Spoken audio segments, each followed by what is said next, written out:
હવે આપણને મંગલ પાંડે વિશે થોડું કહેશે લિંબાશિયા મોક્ષ.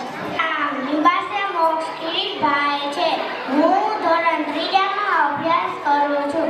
હું આજે તમને મંગલ પાંડે વિશે થોડું કહીશ, તો આપ સૌ શાંતિપૂર્વક સાંભળો એ મારી નમ્ર વિનંતી છે.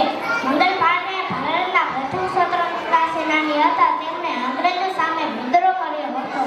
મંગલ પાંડેનો જન્મ 19 જુલાઈ 1870 ઉત્તર પ્રદેશના બલિયા જિલ્લાના નગવા ગામમાં થયો હતો. મંગલ પાંડેના પિતાનું નામ દિયોદર પાંડે અને માતાનું નામ અભયરાણી દેવી હતું. મંગલ પાંડે એક હિન્દુ બ્રાહ્મણ હતા. મંગલ પાંડે 10 વર્ષની ઉંમરમાં ઈસ્ટ ઇન્ડિયા કંપનીની આર્મીમાં ભરતી થયા હતા. તેઓ ખૂબ મહત્વાકાંક્ષી સ્વભાવના માણસ હતા. તેઓ પોતાના બધા કર્તવ્યોનું પાલન પૂરી નિષ્ઠા અને લગ્ન સાથે પૂરા કરતા હતા. 1857ના સંગ્રામમાં મંગલ પાંડેએ પ્રથમ ગોળી ચલાવી હતી. મંગલ પાંડેને 8 એપ્રિલ 1857ના રોજ ફાંસી આપવામાં આવી હતી. જય હિન્દ, જય ભારત. સરસ. હવે હું તમને બધાને એક પ્રશ્ન પૂછું. તમને શું લાગે છે આપણા જીવનમાં સૌથી મહત્વના સ્થાને હોય તો કોણ હોય? દરેકના જીવનમાં સૌથી મહત્વના સ્થાને કોણ હોય? કોણ જવાબ આપશે? જેને આવડે આંગળી ઊંચી કરી શકે છે.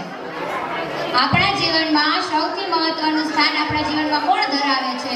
માતા પિતા.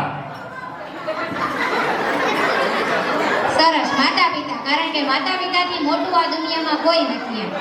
माँ की दुआ लगती है छाँव जैसे, पापा की बातों में सीख जैसे, बिना कहे वो सब समझ जाते हैं, उनकी खामोशी में भी प्यार नजर आते.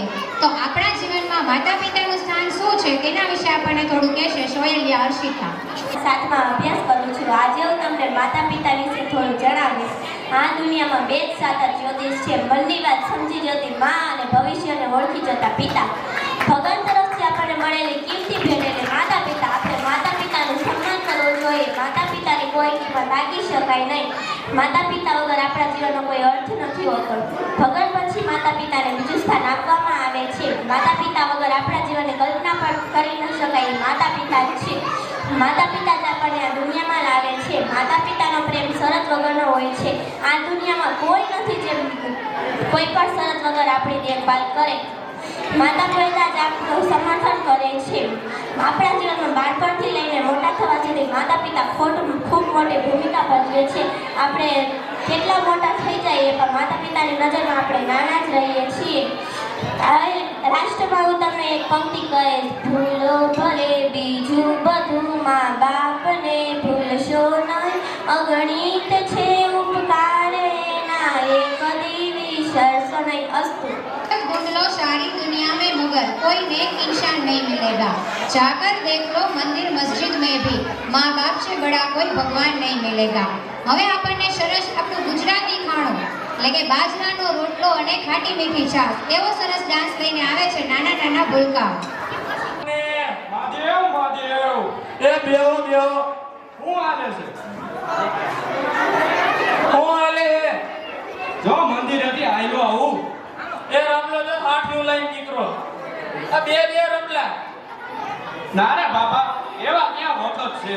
જો આયલું લઈને બહુ ભૂખ હવે ઘરે જઈને છાસ રોટલો ખાઈ ત્યારે હોજરી વરે ખાટી મીઠી છા પીવા હાલો તે એક તો જઈએ. હાલો હાલો.